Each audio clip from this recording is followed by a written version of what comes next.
Wah, untuk membahas hasil survei Capres-Cawapres tersebut, kami langsung saja sudah terhubung dengan juru bicara Partai Gerindra, Bapak Andre Rosiade, Ketua Bidang Organisasi dan Kaderisasi DPP Partai Perindo, Bapak Yusuf Lakaseng, dan juga Ketua DPP PDI Perjuangan, Bapak Eriko Sotarduga. Selamat pagi, Pak Andre, Pak Yusuf, Pak Eriko. Apa kabar? Selamat pagi. Oke, aku mungkin ingin meminta tanggapannya, responnya dulu nih dari masing-masing partai. Sepertinya makin kejar-kejaran ya dari hasil survei ke hasil survei berikutnya.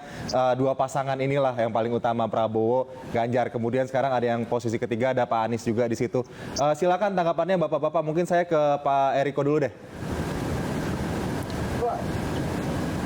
Iya, silakan. Silakan Pak tanggapannya. Tanggapan terhadap survei LSI ini Pak, gimana nih Pak? Iya, baik. Terima kasih. Kami tentu mengapresiasi dengan hasil survei yang ada dari LSI. Tapi kalau memang dari kita lihat, baik itu LSI Denny JA maupun LSI-nya saudara saya Jayadi Hanan, kurang lebih sebenarnya hampir sama. Dan kalau kita melihat secara jernih, ini kan surveinya melalui telepon kan, kalau tidak salah ya. Ya. Betul Kalau Pak. melalui telepon ini memang saya harus jujur menyampaikan, apapun kan tidak bertatap muka, hanya lewat suara. Kita paham betul karena memang metode survei ini setiap kali kita sudah membahasnya secara mendetil. Memang kalau survei secara telepon ini dengan voice ini, dengan suara ini memang sifatnya memang lebih banyak mengarahkan, lebih banyak karena memang kan pasti ada tanya jawab, tidak langsung bertatap muka. Dan juga kalau kita melihat secara jujur di sini perbedaan antara Mas Ganjar dan juga Pak Prabowo ini masih dalam batas margin of error. Artinya ini masih dalam tahap yang wajar. Kalau kami melihat dari sini, sebenarnya di sini masyarakat masih sangat paham dan melihat dengan jernih bahwa ini semua belum pasti kecuali namanya politik Mas Ganjar. Namanya masih survei ya. Jadi PDIP percaya bisa lebih tinggi begitu ya Pak daripada Pak Prabowo begitu ya, Pak Ganjar. Karena kan di sini yang sudah pasti kan baru bisa mencalonkan itu kami bersama-sama dengan Perindo, dengan Pak Yusuf Lakaseng, dengan Hanura, dengan P3 baru hanya kerjasama yang dilakukan oleh PDI Perjuangan atau porosnya Mas Ganjar. Tinggal nanti menentukan siapa calon wakil presidennya. Tapi kalau dari segi calon yang lain kan belum ada yang pasti. Artinya Bang Andre gimana Bang Andre? Begitu ya. Mendaftarkan itu menurut kami. Jadi sekali lagi kita mengapresiasi. Bang Eriko kita kasih kesempatan Bang Andre nih. Margin of error nih katanya tipis masih ininya. Jadi kapan nih untuk mendeklarasikan Pak Prabowo nih? Ya, terima kasih. Tentu kami sama dengan Bang Eriko ya, karena Gerindra dan PDI ini kan adik kakak ya. Tentu kita pertama menjadikan survei ini menjadi masukan, sarana introspeksi dan juga cara kami mengevaluasi dari kerja-kerja yang kita lakukan dalam hampir 11 bulan terakhir ya. Sejak kami mendeklarasikan Pak Prabowo di Agustus tahun 2022 yang lalu. Alhamdulillah kerja-kerja yang kami lakukan dengan evaluasi menyeluruh yang kami lakukan di November 2022, di mana waktu itu Pak Prabowo di urutan ketiga di survei. Alhamdulillah evaluasi dan perbaikan strategi dan kerja kita, kalau kita lihat mulai April 2023 sampai sekarang di Juli 2023, alhamdulillah Pak Prabowo konsisten di nomor 1. Tentu ini hasil yang menggembirakan kepada kami, apalagi kalau kita baca hasil survei LSI ini, Pak Prabowo alhamdulillah unggul 3,6% ya dibandingkan Mas Ganjar. Berarti itu di atas margin of error yang 2,9%. Dan kedua juga kalau kita lihat, kalau ini 2 putaran, kita melihat bahwa head to head Pak Prabowo dibandingkan Mas Ganjar juga Pak Prabowo unggul 10%. Pak Prabowo 48,1, Mas Ganjar 38,1. Jadi kalaupun 2 putaran putaran nanti, 3 pasang 2 putaran, insya Allah kalau berkaca survei ini, alhamdulillah positif. Lalu juga penting bagi saya, kebetulan saya Ketua DPD Gerindra Sumatera Barat, di surveinya Bang Jayadi ini, LSI Jayadi Hanan ini, saya juga melihat pemilih orang Minang juga sudah 50% lebih ke Pak Prabowo. Ini menunjukkan bahwa kami berhasil juga. Jadi ada dua nih. Pertama, pemilih Pak Jokowi di 2019 perlahan tapi pasti bergeser ke Pak Prabowo. Jadi dulu Mas Ganjar 50% lebih mendapatkan. Kita ke Pak Yusuf Lakaseng nih kalau gitu, Pak Yusuf. Ini kan masing-masing saling mengklaim bahwa ini margin errornya tipis nih, kayaknya bisa disusul gitu. Kalau misalnya Bang Andre tadi, wah ini kayaknya semakin slowly but sure menuju ke RI1. Tapi kalau misalnya dari Perindo sendiri, Bang Yusuf sendiri melihat poros-poros yang terbentuk yang semakin mengerucut ke 3 poros ini bagaimana, Bang Yusuf? Masih di mute audionya. Unmute Boleh, Pak Bang Yusuf. Ya baik, saya lupa tadi. Ada hal yang penting saya harus dimaknai dari survei LSI ini.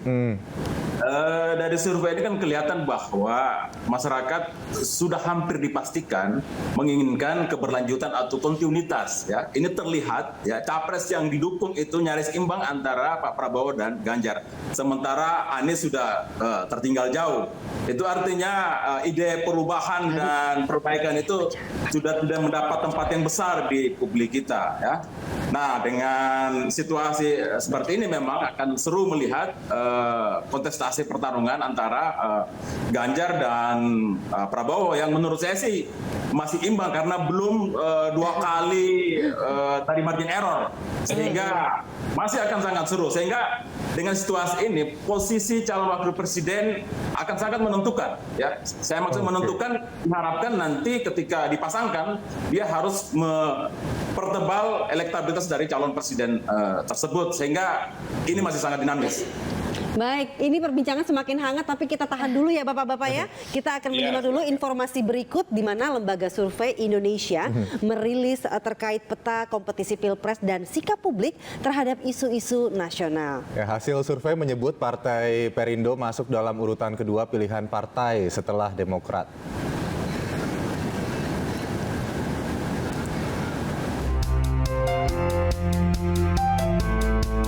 Pemilihan umum 2024 kurang dari 250 hari lagi dan masa pendaftaran calon presiden dan wakil presiden tinggal sekitar 4 bulan lagi. Dukungan elektoral terhadap para bakal calon presiden menunjukkan kian ketat persaingan. Dalam hal ini, Lembaga Survei Indonesia merilis terkait peta kompetisi Pilpres dan sikap publik terhadap isu-isu nasional. Dipaparkan Partai Perindo masuk dalam urutan kedua pilihan partai setelah Demokrat. Berdasarkan pertanyaan responden yang dirilis Lembaga Survei Indonesia atau LSI, yakni jika pemilihan anggota DPR diadakan sekarang ini, maka daftar hasil survei menunjukkan Partai Demokrat memperoleh 4,4%. Disusul dengan Partai Perindo 4,1%, lalu P3 dengan persentase 2,5%, kemudian PAN 2,5%, dan Partai Solidaritas Indonesia atau PSI sebesar 0,9%. Ini dia kalau kita lihat tadi ya Perindo ini di urutan kedua begitu. Bahkan di atas Demokrat. Gimana Bang Yusuf? Selamat masuk ini ke apa? Ke DPR. Iya dong. Ini penting. Survei ini penting banget ya karena LSI adalah salah satu lembaga survei kredibel. Ini kita kalau nunggu hasil survei itu salah satu yang kita tunggu itu adalah LSI dan LSI-nya lembaga ini ya jadi karena kita tahu persis kredibilitas dan integritas orang-orang yang melakukan survei ini dan ada di lembaga ini. Jadi 4,1 sebelumnya sih hasil survei LSI Perindo belum pernah sampai di melewati angka 4%. Nah ini sampai di angka 4%, kami lihat bahwa kita berada di jalan yang lurus ini, OTW menuju Senayan ini, ya. Amin. Sehingga kita optimis 2024 insya Allah bersama PDIP bersama Gerindra membangun bangsa dari Senayan ya. Ada di jalur yang tepat ya, artinya sampai sekarang menuju tahun 2024 ini. Baik, Bapak-Bapak yang nggak kalah pentingnya di hasil survei LSI kemarin itu adalah hasil survei terhadap pasangan pasangan cawapresnya dari simulasi capres-cawapres yang diberikan begitu. Ada nama Ganjar Erik dan juga Prabowo Erik. Saya minta tanggapan dulu dari Pak Eriko, bagaimana ini melihat posisi kayaknya Pak Erik nih paling diunggulkan untuk menjadi cawapres dari capres-capres yang ada diunggulkan ini. Pak Eriko silakan. Ya, hasil survei tentu kan boleh-boleh saja. Tapi kalau ngelihat tadi lucu juga ini LSI serius ini Pak Yusuf, dari jangan-jangan dari Perindo atau dari Gerindra ini yang sebenarnya menginikan. Jadi begini, kalau kami tentu melihat hasil survei ini, kami sudah ngalamin hal-hal seperti ini. Saya sudah beberapa kali dengan Bung Andre ini dari periode lalu, survei ini seperti begitu. Ya kita juga memahami kan begitu dari sudut persepsi mana kita melihat. Tadi saya juga sudah jelaskan bahwa metode per telepon itu berbeda dengan metode face to face. Nanti bisa kita diskusikan, perdebatkan soal seperti ini.